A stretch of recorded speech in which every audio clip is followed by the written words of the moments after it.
Di media sosial, beredar foto penampakan awan berbentuk gelombang tsunami panjang.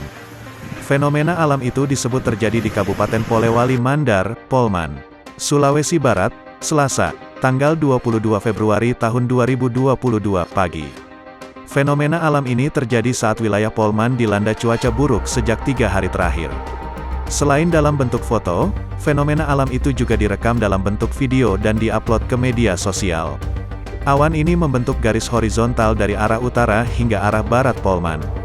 Sejumlah warga setempat mengaku panik dan takut jika ini pertanda akan terjadi bencana alam.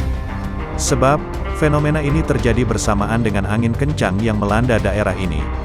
Sejumlah warga yang menyaksikan fenomena alam ini sempat heboh.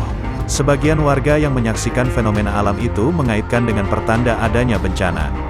Lainnya menanggapi biasa saja, bahkan sejumlah warga berupaya mengabadikan fenomena alam ini. Warga yang menyaksikan fenomena alam ini sempat panik. Ada juga yang mengabadikannya, jelas Haryadi, warga Polewali Mandar. Menanggapi hal tersebut, Prakirawan BMKG wilayah Majene, Sultan Zakaria mengatakan, awan ini merupakan awan arkus